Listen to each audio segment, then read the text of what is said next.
Hello everyone, जय श्री कृष्णा, राधे राधे। कैसे हैं आप सब? आई होप आप सब बहुत अच्छे होंगे। वेलकम है एक और नए ब्लॉग में आपका। तो सबसे पहले आप सब दोस्तों को, बहनों को, प्यारे प्यारे भाइयों को मेरी तरफ से मनोकामना एकादशी की हार्दिक हार्दिक शुभकामनाएं। ये एकादशी साल में एक बार आती है और बहुत ही फलदायी होती है, लेकिन मुझे कभी भी ये अंदाज़ा नहीं था कि ईश्वर इतनी मेरे ऊपर कृपा करेंगे कि वो कहते हैं ना, सब्र का फल मीठा होता है, वो वाला फल आज मुझे प्राप्त हुआ है। तो मैं मतलब एकदम से मेरा प्लान बना। वैसे तो मैं कथा करवाने वाली पहले ही थी, लमसम तैयारी मेरी पूरी ही रखी थी, लेकिन पंडित जी का ये था, जो हमारे यहाँ पंडित जी आते हैं ना, वो बीमार हो गए थे। तो मैं भी ठीक ठाक नहीं थी, लेकिन एकदम से बहुत ही एक्टिव हुई और मैंने एक दिन और पहले सारे रूम की सफाई की, दोनों रूम की अच्छे से। एक दिन पहले रात में पंडित जी का फ़ोन आता है, उन्होंने बोला कि कल एकादशी है, कल जो है कथा सुन लो, आप इतने दिन से बोल रही हो। इतना अच्छा मुझे लगा, यकीन मानिए इतनी खुशी हुई, इतनी खुशी हुई कि ईश्वर क्या, मतलब इसलिए मेरी ये कथा को रोक रहा था। शिवाय के जो है, मैंने शिवाय के मुंडन में बोला था कि मैं कथा करवाऊंगी, तब से मैं कथा नहीं करवा पा रही थी, लेकिन भगवान की ऐसी असीम कृपा रही कि कल वाले दिन, मतलब आज वाले दिन मैंने कथा करवा पाई। तो यहाँ बहुत ही अच्छे मूड से सुबह उठी, पूरे घर की साफ़ सफाई की। हालांकि आपके साथ ज़्यादा शेयर नहीं किए है, साफ़ सफाई वाला शूट नहीं कर पाई थी, क्योंकि पंडित जी का टाइम था 9 बजे, तो इस वजह से वो आ रहे थे जल्दी जल्दी। तो तमाम सारे बीच में काम भी थे, शिवाय को भी देखना था और घर के बहुत सारे काम थे, खाना पीना हर एक चीज़ बनानी थी। तो सबसे पहले मैंने घर की साफ़ सफाई की, उसके बाद जो है मैंने अपने लड्डू गोपाल को स्नान कराया। हालांकि अभी जब कथा होगी तब भी वो स्नान करेंगे, लेकिन फिर भी मैंने जो है, मेरा मन नहीं माना, एक बच्चे की तरह ना, कि सुबह उठो, सबसे पहले अपने लड्डू गोपाल को स्नान कराओ, उसके बाद उनको कुछ खाने पीने को दे दो। तो इसीलिए मैं सबसे पहले पूजा पाठ करी हूँ अच्छे से। उसके बाद जो है मैं आ गई थी किचन में। किचन में आके सबसे पहले किचन को अच्छे से साफ़ तो पहले ही कर रखा था, लेकिन फिर से एक बार साफ़ किया। उसके बाद सबसे पहले बनाने लग गई हूँ जो है चूरमा, यानी इसको पंजीरी मेरे इधर बोला जाता है और बाल भोग भी बोला जाता है। तो ये चीज़ बनाने लगी। अच्छे से कलर गया था, देसी घी में मैंने अच्छे से बनाया था। बीच बीच का शूट भी नहीं कर रही थी, क्योंकि टाइम ज़्यादा हो रहा था। इस वजह से जो है मैं सबसे पहले लग गई। सबसे पहले मैंने प्रसाद बना के रखा, पंचामृत बनाया। और जो है पंचामृत ऐसे बनता है, जो सिंपल सा मैंने दूध और दही को मिला के पंचमेवा मिला दिया था।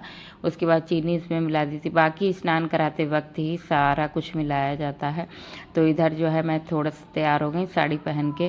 मैं सोचा, पहले तो सोचा रहन दूँ, सूट ही पहन लूँ, लेकिन फिर सोचा कभी कभार पूजा होती है और कभी कभार मैं साड़ी पहन भी पाती हूँ। तो फिलहाल यहाँ पे येलो कलर, आज बृहस्पति है, येलो कलर की साड़ी पहन के, मुझे पूजा पे रेड या येलो कलर ही अच्छा लगता है पूजा पे पहनना। तो यहाँ पे चूनर बिटिया जो है, ये मेरी मौसी की बिटिया है, ये ले आई थी, वो मुझको ओढ़ा रही थी, मैंने ओढ़ ली। उसके बाद पूजा संपन्न हो गई थी। पंडित जी ने अच्छे से अपनी सारी तैयारी करके रखी थी, और यकीन मानिए इतना प्यारा मेरा घर लग रहा था, इतना अच्छा लग रहा था। हालांकि मैंने जो जहाँ पे इन्होंने आसन लगाया है, ये अच्छे से सज नहीं पाया था, अच्छे से नहीं तैयार हो पाया था।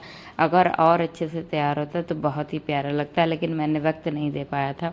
घर के तमाम सारे काम भी थे, उसमें मैं व्यस्त थी। उसके बाद मुझे तैयार भी होना था।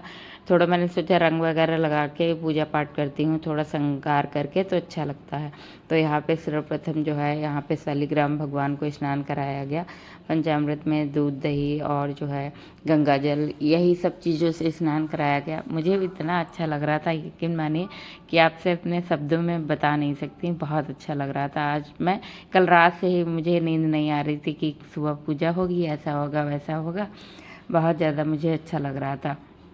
यहाँ पे फिर जो है लड्डू गोपाल को स्नान कराया हम लोगों ने, इनको डुबकी लगवाई इसी में, पंचामृत में।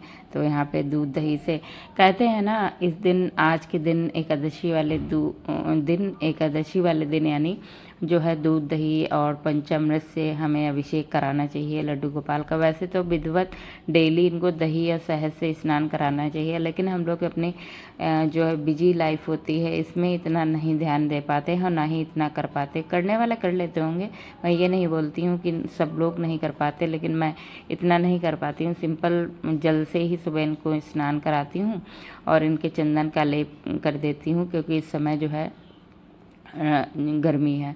तो उसके बाद इनको स्नान कराया, फिर मैंने इनको अच्छे से टॉवल में पोंछा, फिर इनको इत्र लगाया।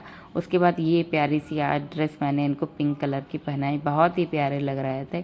उसके बाद वहीं शालिग्राम भगवान, जहाँ विष्णु भगवान हैं पंडित जी के थे, यहाँ पे मैंने इनको विराजमान कर दिया। मैंने सोचा मेरे गोपाल की पूजा तो ज़रूरी होगी, तो यहाँ पे इन्होंने जो है बैठलवा दिया। उसके बाद सारी विधिवत पूजा आराधना हुई जैसे की जाती है। हम लोगों ने टीका वीका करवाया, बच्चों ने सारे टीका करवा के कलावा बंधवाया। बहुत लोग आए नहीं थे, मैंने किसी को विशेष बुलाया नहीं था। एक तो गर्मी, ऊपर से मतलब सबको बुला लो तो समस्याएं होती हैं इसलिए। और मोहल्ले में मैंने एक दो लोगों को, अपने आस पड़ोसियों को बुला लिया था, तो वो लोग आए भी थे। तो यहाँ पे सारे लोगों ने कलावा बंधवाया, अनिका ने बंधवाया, फिर निधि ने बंधवाया। निधि ने हेल्प कर दी थी मेरी काफ़ी। ये है कि पूजा पे आप बैठ जाओ, एक हेल्प कराने वाला हो तो ज़्यादा बेहतर रहता। कहीं कुछ देना होता है, तो इसलिए मौसी की बेटी आ गई थी, तो उससे मैंने कल बोल दिया था रात में कि कल कथा करवानी। इससे पहले वो कह रही थी पहले ही कि जब भी कथा करवाना मुझको ज़रूर बुलाना, क्योंकि मुझे पूजा पाठ करना बहुत बेहद ही पसंद है। उसको जो है लड्डू गोपाल से बहुत ही लगाव है। उसके पास भी एक लड्डू गोपाल है, उनकी पूजा आराधना वो करती बहुत ही अच्छे से करती है, तो उसको पूजा पाठ में ज़्यादा मन लगता है। तो वो भी बहुत खुश थी कि कल चलो पूजा होगी दीदी के यहाँ, तो फिर जल्दी से आ गई थी। फिर यहाँ पे इसने काफ़ी मेरी हेल्प कराई। यहाँ पे सारी कथा वथा हम लोगों ने सुनी, जितनी कथा थी उतनी सुनी, कोई वीडियो शूट नहीं किया।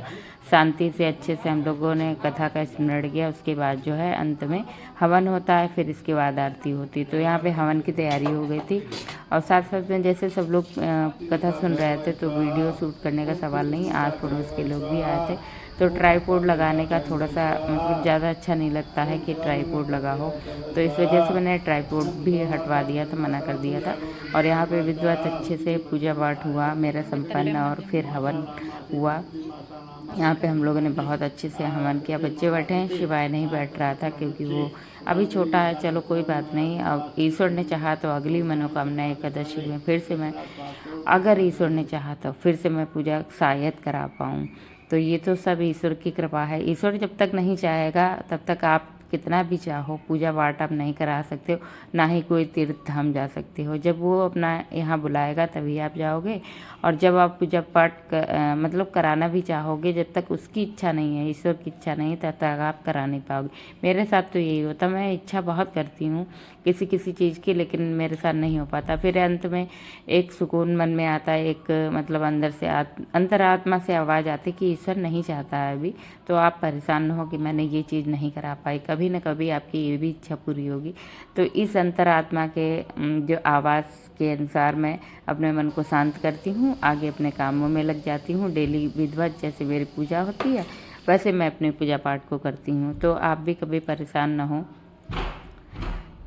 अगर आपको सोच रही होगी तो उसमें ईश्वर की इच्छा नहीं होगी, इस वजह से वो कार्य आप नहीं करा पाती हो। तो यहाँ पे सबसे पहले अग्निदेव को एक मतलब जो हम चूल्हा जलाते हैं उनको एक पूड़ी अर्पण करने के बाद हमारे यहाँ पूड़ी निकाली जाती हैं। तो फिर इसके बाद जो है हम लोगों ने खाना बनाया। उसके बाद लड्डू गोपाल को भोग दिया, सारे लोगों ने खाया पिया। उसके बाद मस्ती कर रहे थे बच्चे, यहाँ पे पान बना रही थी, कुछ भी कलावा बांध रही थी। मैं पंडित जी बनी हुई थी, जो ये कह रही थी वो सब बच्चे मस्ती कर रहे थे। फिलहाल इस वीडियो को यहीं पे एंड करूँगी, मिलूँगी नेक्स्ट ब्लॉग में। अगले ब्लॉग में आपको कल मिल रही हूँ। अगर आज का वीडियो अच्छा लगा हो तो प्लीज़ लाइक कर दीजिएगा, चैनल पे नए हैं सब्सक्राइब कर लीजिएगा। Thanks for watching. Radhe Radhe everyone.